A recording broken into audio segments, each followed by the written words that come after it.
Hi, how you doing? I'm Sarah from The Upcoming. Lovely to chat to you today. Lovely to meet you, Sarah. Maybe you could just kick off with a brief introduction to this incredible new film, Deadshot. What can people expect when they watch it? I think that you can expect something very action-packed, gritty, edge of the seat kind of vibe. Something I think two compelling adventures of the two different characters on a particular journey, and something heartfelt, man. I think the Guards brothers, Tom and Charlie, did a great job of constructing this world that feels very taut and very kind of energized and just really good Friday night film viewing. You know what I mean? Turn on Sky, get your pizza out, and have it large. You know, maybe your fish and chips and something in London. And what was it that jumped out about the script, and in particular this character of Tempest, when you first read it, and what made you want to get your teeth into it? I wanted to do something action, to be honest. I wanted to do something that felt quite visceral and something that felt quite energized. I'd not really done action in my life, like boys and their toys having a little shoot about. So that felt really immediately engaging for me. And then speaking to Tom and Charlie, that there was depth to Tempest's journey and playing a guy who feels a little bit lost. I tend to play characters that feel like they, even if they get lost, there's quite a direction to them.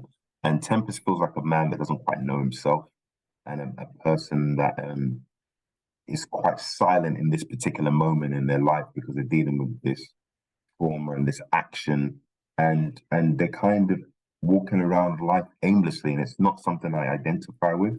And so I really wanted to kind of lean into that and see what that was, because it kind of gives you opportunity to experience other people's POV in life. So that's what drew me to it. Yeah.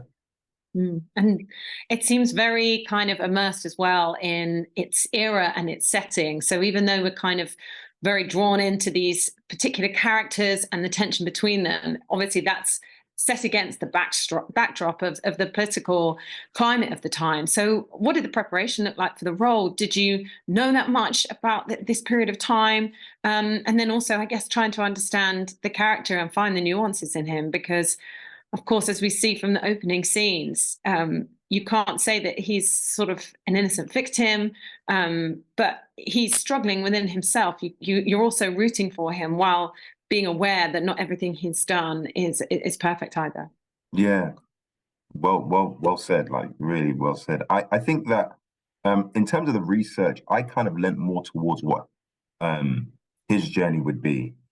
So to be a person that's a sergeant in the 80s, a Black British man of Caribbean descent, in that how did he get to that position? What would his cultural sacrifices have to be? How would he have to ingratiate himself into the environment? How English is he versus how culturally and I think he's a very English man. So that was one of the things. And then looking at, okay, when the event takes place, when he kills this woman, who does he go to see? He goes to see Ruth. Why does he not go to see his mother? Why does he not go to see his father? Oh, he's a man with no family, and he's a bit of a man with no country. As soon as he does that act, he becomes a man with no country, and Mark Strong's character becomes this last hope at father figure. So that was kind of my research. I kind of stayed grounded in the moments with it, and like I said, someone that's not particularly. I'm a big family person, and I'm a very proud British person. But I'm also a very proud Caribbean person, and so those cultures really influence me. But to not have any of those things is quite harrowing and unbelievably lonely. And I think that this guy is unbelievably lonely, and it's not something in my life that I've necessarily related to. And so it was quite a thing to go through that and go, all right, what does it feel like to have nobody, but this one hope with this father figure he's on his own mission, and this woman that you love, but you weren't given the fibers to know how to love properly, to know how to be vulnerable and open. And so that was my way into the characters, I think. And I mean, to watch it, it's so like edge of your seat, and you know, there's so much tension throughout, and it also feels quite, you know, it's got very specific aesthetic to it. So I wonder what it was like being on set and filming it, and did that come across? Did you know how it's going to look at the finished product?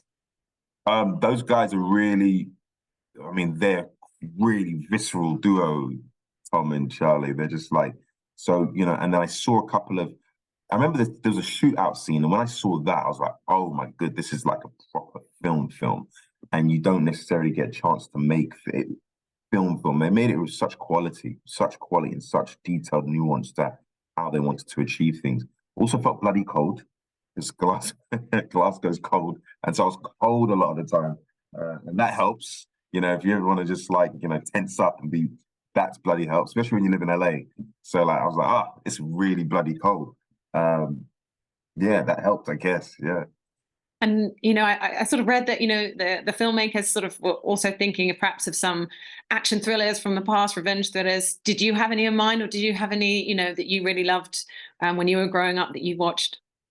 Man, First Blood, that was really good. With Stallone. Um, I was really thinking about Mean Streets and Taxi Driver. Again, more from the character's point of view, just of this guy that's, you know, Mean Streets and Taxi Driver.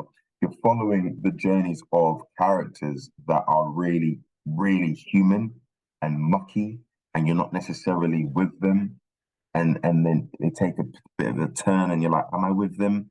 And so I felt that vibe when it came to this movie for sure. That you're not following what we now have as the traditional tropes of what we have to do in like golden age cinema or Hollywood movies about the character you're meant to root for. And so I found that really compelling. And as an actor, you kind of always want to deal with the messy stuff. You know, you know, some people play all their characters to be heroes, and I kind of lean all my characters towards human slash villainous acts. I mean, I kind of like to explore that notion in all of us, because it's the parts that we try and control and hide or push away. And such an amazing cast to work alongside. I mean, I know you sort of spent more time with some than others, Yeah, but you know, particularly Mark Strong. I mean, I he's love just Mark, he man. brings something so unique Oh, to every he's single so role he plays. regal and strong, and just like you believe him immediately when he's performing. You believe him, and he's such a nice guy, man. Such a sweetheart, just a really good guy, and you know, for someone so experienced and so well beloved um, by the British public and around the world. It was just really nice to work with him. I really liked him. It was really lovely meeting Felicity, even under the circumstances of pointing a gun at her. She's really nice. And you know, Colin and I, we didn't really get to speak often because we really were on two different sets. And I think, you know, the directors did that thing where they're like, let's keep them away from each other, but also a nice guy, you know, really nice guy. And you have a great chemistry with Sophia, isn't it? Oh, Sophia. Yeah, I mean, that's an immediate friend, you know, immediate friend. And I think she came on very last minute, actually. We were actually filming, and she came on very last minute and just immersed herself in it. And you know, we just had an immediate banter. And she's got a challenging role because she's got to come in and just kind of like be another person, a whole nother light. And so she adds a dynamic that we didn't have before, for sure.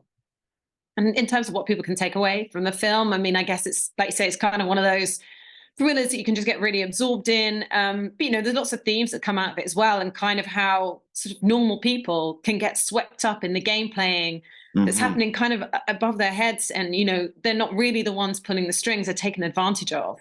And Mm. of course, like you said, you know, at the beginning there, like you know, the issue of race and how that played out in that time. But of course, there's lots of things that you could say that are very relevant to today as well. Yeah.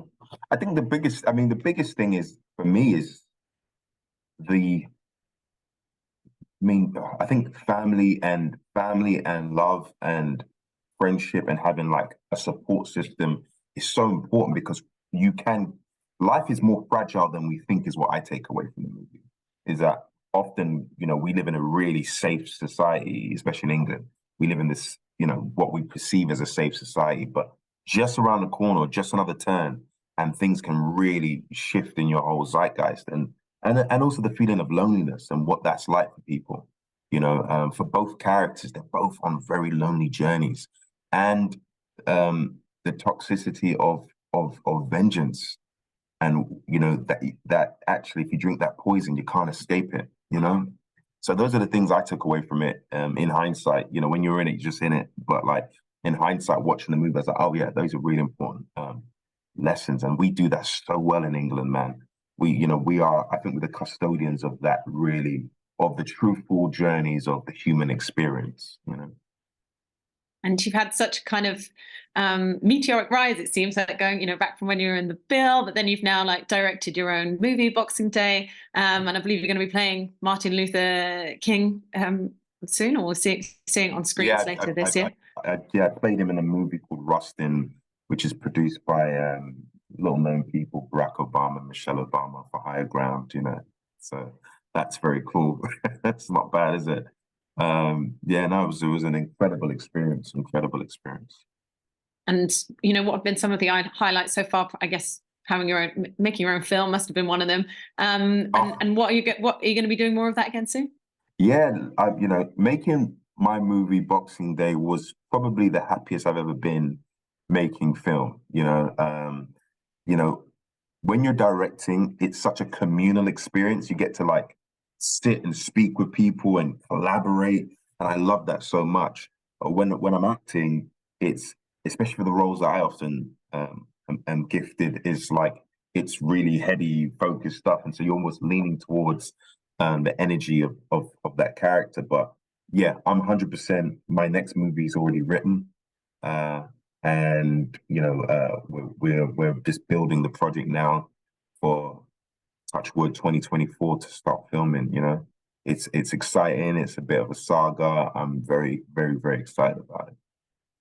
And how do you see kind of the landscape right now, whether we're talking about TV, film, or here in the UK or in the US? How do you see like representation now and diversity in terms of people making films, and who's on screen?